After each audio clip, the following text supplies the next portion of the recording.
नमस्कार मेरे भाई सभी दोस्त, मैं उम्मीद करता हूं कि आप सभी का एग्ज़ाम बहुत अच्छा गया होगा। आज 3 अगस्त है और आप सभी को पता है कि 3 अगस्त से आरआरबी ग्रुप डी के एग्ज़ाम स्टार्ट होने वाले हैं। मतलब हो चुके हैं, पहली शिफ्ट भी जा चुकी है। लेकिन अब मैं बात करूंगा कि आखिरकार लेवल कैसा रहा। बच्चे का जो रिव्यू है मैं बच्चों के आधार पर आपको बता रहा हूँ। तो यहाँ पर सबसे पहले तो आप एग्ज़ाम सेंटर पर टाइम से पहले पहुँचे, सबसे बड़ी बात। कुछ बच्चे ऐसे थे जिनको एंट्री नहीं मिल पाई, किसके कारण से? क्योंकि सर हम 1 मिनट लेट हो गए, 2 मिनट लेट हो गए। अब वो अटैम्प्ट ही नहीं कर पाए और उनसे जब हमने अभी रिव्यू लिया, वो बच्चे बेचारे यहीं पर थे, तो उन्होंने कहा कि सर हमें पेपर बहुत अच्छी तैयारी थी लेकिन हम पेपर नहीं दे पाए। इसका मतलब पहली बात आपने सुना कि एग्ज़ाम सेंटर पर टाइम से पहले पहुँचे।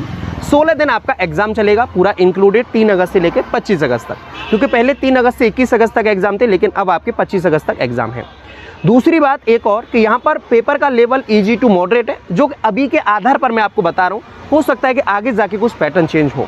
सबसे बड़ी दिक्कत होती है करंट अफेयर्स को लेके, जो बच्चों के आधार पर करंट अफेयर्स अभी जो पूछा जा रहा है, लास्ट 6 मंथ्स का पूछा जा रहा है। कितने महीने का? अंतिम 6 महीने का पूछा जा रहा है। ज़्यादा से ज़्यादा आगामी जो डेट हैं, हो सकता है कि 1 साल के अंदर अंदर पूछा जाए, लेकिन अभी के आधार पर मैं आपको बताऊं तो 6 महीने का पूछा जा रहा है। दूसरी बात आती है सर मैथ्स में कैसे लेवल बन रहा है। तो मैथ्स में बहुत ज़्यादा कैलकुलेटिव नहीं बन रहा है अभी की स्थिति को, प्रेजेंट की स्थिति को देखते हुए।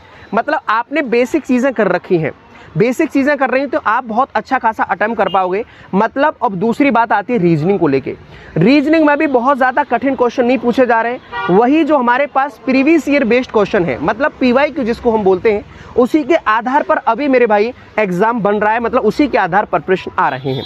साइंस को लेके बात करूं तो थोड़ा बच्चों का मेरे भाई फिजिक्स को लेके आया है कि सर थोड़ा सा फिजिक्स हमें नहीं आ रही है। अदरवाइज़ मैं साइंस की बात करूंगा तो वहां पर बायोलॉजी और केमिस्ट्री में ऐसा बच्चों ने नहीं बताया है। अब यहां पर अटेम्प्ट का जो रेशियो आ रहा है, यहां पर मेरे भाई 70 से लेके 80, मैं ये कह रहा हूं कि एक एवरेज अटेम्प्ट निकल रहा है अभी। मतलब किसी भी बच्चे ने ऐसा नहीं, कुछ बच्चे हैं जिन्होंने 60-65 बोला, लेकिन मैक्सिमम आप देखोगे 70, 75, 80, ऐसा नहीं 85 तक नहीं गया। लेकिन हम एक एवरेज 20 का निकालेंगे तो 75 करीब एक अटेम्प्ट का रेशियो निकल रहा है कि बच्चे हमारे पास 75 क्वेश्चन करीब अटेम्प्ट कर रहे हैं। इसका मतलब कि और यहाँ पर दूसरी बात एक और आपकी आ रही होगी कि सर मिक्स क्वेश्चन तो नहीं आ रहे हैं। तो मेरे भाई सेक्शन वाइज ही पूछा जा रहा है। मैथ्स है तो मैथ्स के क्वेश्चन, साइंस है तो साइंस के क्वेश्चन, जीएस है तो जीएस के क्वेश्चन, रीजनिंग है तो रीजनिंग के क्वेश्चन। दूसरी बात कि जो बच्चे छोड़ रहे हैं, मैं बात करूं तो मैथ में 2 से 3 क्वेश्चन छोड़ रहे हैं, ज़्यादा नहीं छोड़ रहे, क्योंकि पेपर लेवल हार्ड नहीं है, अभी ईजी टू मॉडरेट ही बोलेंगे पेपर का लेवल। यही सेम चीज़ आ रही है रीजनिंग में लेके। बच्चे 3 से 4 क्वेश्चन बहुत ज़्यादा से ज़्यादा छोड़ रहे हैं। अब बात करूंगा यहाँ पर थोड़ा सा साइंस में और जो करंट अफेयर्स में छोटे बच्चे क्वेश्चन जो छोड़ रहे हैं, क्योंकि 80-85 तभी आ रहा है। जो 20 क्वेश्चन जो बच्चे छोड़ रहे हैं, हो सकता है कुछ बच्चे इंटेलिजेंट हैं, वो 85 तक भी अटेम्प्ट कर रहे हैं। लेकिन आप मेरे भाई तैयारी कर रहे हैं तो लास्ट 6 मंथ्स का करंट अफेयर्स बहुत अच्छे से ध्यान दें।